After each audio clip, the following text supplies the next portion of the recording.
expert source for help in the declaration on some issue? Have you ever been, contacted and said, well, we have this issue in court, we have this issue of policy, which has to do with the kinds of things that you write about, and it will have a real impact on what people are allowed to do or not do. Have you ever been given sort of a temporary seat of decision making or an influence on this? Not decision making, but I have been asked to go and talk to people or be part of some kind of think tank or whatever they call that. So for example, at the university, because at Stellenbosch University, there's an interesting place to be interested in language, because it is a sort of ongoing and very much sort of changing linguistic environment, both in terms of the sort of demographics, but also in how the institution responds to it in terms of policy. So at the university level, I've been involved in various kinds of debates and discussions and planning initiatives around language and multilingualism. And then once with someone from some Department of Education, we're talking about multilingualism in schools. And then there was an initiative that Neville Alexander and some other people in Cape Town launched, trying to set up a multilingualism at predominantly Afrikaans university that was focused on people who are generally excluded from university education, so in Western Cape, sort of trying to situate it on sort of townships and stuff as well. So I've been involved in discussing with them issues around language and education and so on. So, and what is coming from that? Is there any story you can tell us, even any sort of singular example of engagement with somebody outside of academia, with just regular outside people? Yeah. Any kind of bridge between the abstract and the concrete? Well, I can't tell you any success stories, because they're all failure stories are not great as well. I also can't tell you failure stories, because these are like ongoing things. I haven't seen, and they'll always be ongoing. So this, for example, this university thing, it's an interesting debate. But in terms of the link between concrete and abstract, it's really not a matter of the abstract happens at university and concrete out there. It really is much more complex than that. So in that context, even the non-academic people who are working with that are constantly working very concretely and very theoretically. And they're interested, as I said, in very hard and fast sort of nitty-gritty information, but they're also interested in developing new kinds of concepts and stuff with which to think. A radically changing environment. So the exciting thing for me is exactly that.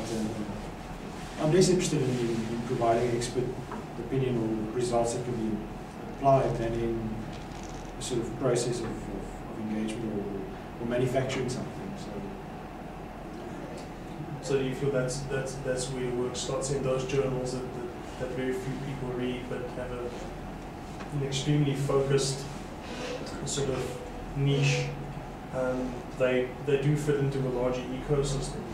Yeah, well, those kinds of the journals would be different, because I think you do different kinds of things. If you go to speak to a group of people at university planning language policy, then of course you draw from the stuff you've written and read and thought about, and you create things in that context, because you're working with these people. But I mean, obviously the journals and stuff are different again. They have, it's like, I don't think one should have have the desire that everything you do should be, blockbuster stuff. So sometimes, certain kinds of social science products, the small audiences, the small communities of people are interested in.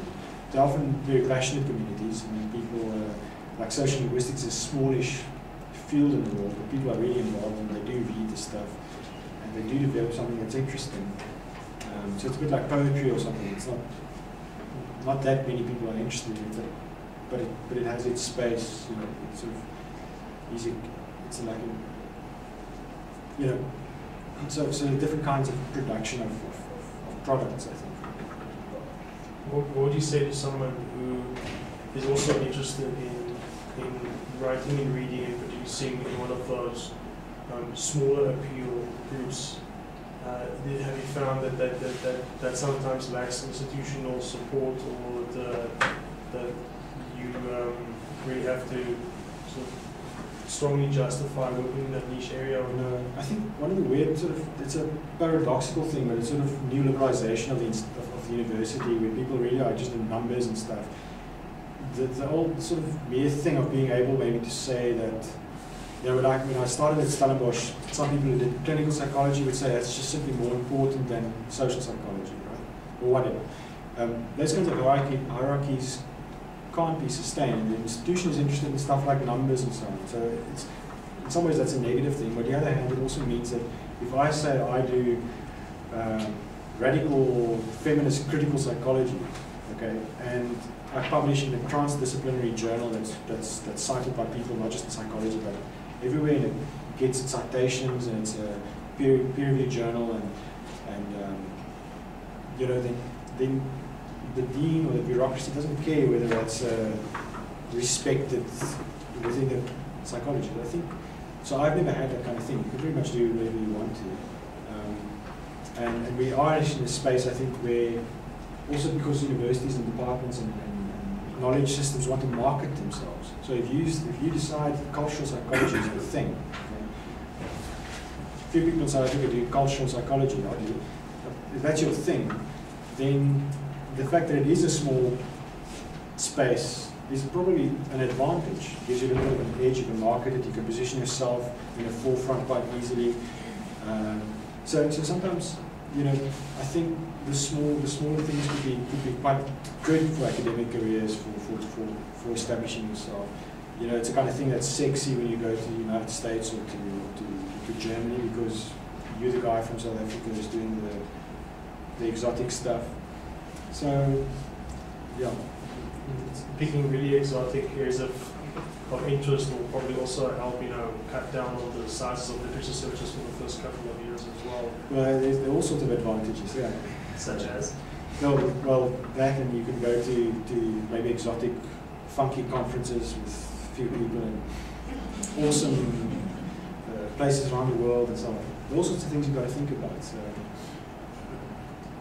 You can expand the list. What kind of things do you consider? Well, it is still the academic life. It's not rock and roll, so there aren't that many things. No. But have you ever written a paper just to be able to go to that country's conference, for instance? So you didn't really care. I just want to go to Greece or to Spain. Or if I, those kinds of conferences, I don't write the paper. I just go. No, but seriously, obviously one does that. To an extent. I mean, I wouldn't submit an abstract about fetal alcohol syndrome just because I want to go to New Orleans. But obviously, if you choose conferences, you do look at a list of things, and if your cultural psychology conference, that's your area, is in Southampton in England, and the cross-cultural psychology one that's a little bit maybe still relevant to your work is in Croatia, then you obviously don't go to Croatia. So obviously people make those kinds of decisions. If they would be lying if they said that they don't. And how does networking factor into the kinds of things that you write and publish? And I've heard that, you know, your first paper that you published, you said that Derek Hook, Kevin Durham criticized it quite heavily. Was that your first contact with him? Yeah. Because I also know, you know, a couple of the other people I've spoken to, they said, well, you know, the people who they are known today to sort of associate with, their first contact with them was when those people tore their work apart. Mostly in the review phase of submitting a first or a second or a third article. So that publishing world, the people that you've met through that, and so how does that factor into shaping, you know, where you've gotten? Has it gotten you jobs? Has it gotten you into a publication where otherwise you wouldn't have gotten you? Sure. It's never given me jobs or money or serious fame or anything like that. But yes, I think that I'm not I'm not very disciplined in the sense that I have. You know, I once visited a colleague in England, and he had a list of papers that he wanted to write with the journals, and he was working at it and chipping away and so on. I really don't work like that, so I frequently have that you meet someone, you like them, and then you end up doing some kind of project with them, maybe a short thing, simply because you get along with the person, some idea takes hold of you. So yeah, frequently, if you look at my sort of outputs throughout the years, many of them have actually come because of the people that I've worked with, as opposed to just the idea itself. So it's not like there's the idea and I'm going to find the most appropriate person to work with. Frequently it's like meeting up with someone, connecting about something, and then either being asked to do something or deciding to do something, you know, usually making a big mistake and deciding to do this thing and then end up doing it. You know, mistake meaning that it's always more work than fun in the end. I imagine it must be quite difficult in working in your area specifically, because it's not as if there are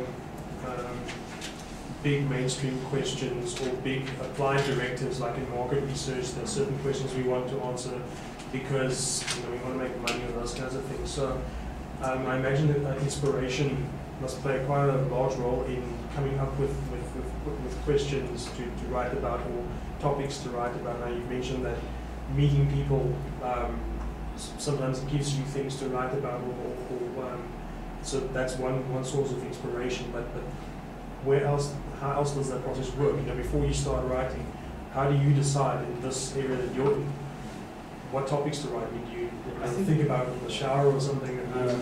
No, I sing in the shower. So, but the two sort of processes. The one is sort of a self-propelling thing where you write a paper maybe, and then the paper is always a failure in some sense. And it raises more questions than it addresses things. So I did some stuff on the notion of language ideology and discourses on language, and as I write it, I realized it's like what it's like dominated by the notion of ideas and cognitions. It says very little about gut feeling and sentiment and affect and feeling. So then you think, okay, maybe I should explore that a little bit, and then you get some works on affect and feeling and stuff, and then so that way the one thing leads to the next thing. But then frequently also happens, like for example, Martin and I did an extremely famous article on the history of critical psychology in South Africa. And that's simply something that's like a mission, like you find yourself at a conference and someone says, we're putting together a volume on critical psychology around the world, and would you do something? And then you say, yes, and then you end up doing it. And then that sort of creates different kinds of requests maybe. So we did the thing made for a Greek journal, and then the South African Journal of Psychology, if I can remember correctly, it's some kind of thing 10 years after democracy, and then they wanted something, and we did a version of the article for that. So, people really sometimes ask you, and sometimes it's just because you end up with more questions than answers when you produce stuff. And then there are certain things that, if you know a discipline, like maybe, so some of my work is in the area of study of nationalism. Nationalism is one of those areas that's clearly transdisciplinary. Sociologists study it, political scientists, historians, lots of people study the phenomenon of nationalism. And in that field, there are certain questions that just keep on sort of propelling the intellectual activity within the field itself. You said you got a free paper out of the criticism of your first publication. Yeah. So, do you ever write to provoke, to have it so that you can write 3 or 4 reports afterwards, all which will be published? No, I don't write to provoke, but I have that kind of irritating style that causes people to want to attack me, I think. From a career perspective, that's a good thing. No, I don't know if it's a good thing or a bad thing. It depends on what. No, I don't know. I like the notion of. I've never sat down and written something to provoke, and I think the format of the academic article is sometimes not the appropriate space where it's too tedious and long. And so, if I want to be provocative, I would do something different. But I like papers and things that do make strong points sometimes, and that are polemical sometimes, trying to sort of. So I suppose that's provocative in some ways. I do think that it's important. Sometimes academic publishing, especially in journals, have become too. Like a lot of people are having are just talking to themselves or just saying things, and there's never anyone saying anything back. So I really like it when people write a response to articles and the author write back. Sometimes that's some of the nicest things to read in journals, actually. A colleague of mine has had something like that in the most recent South African Journal of Psychology. I never read his original article because I thought it seemed boring. But then some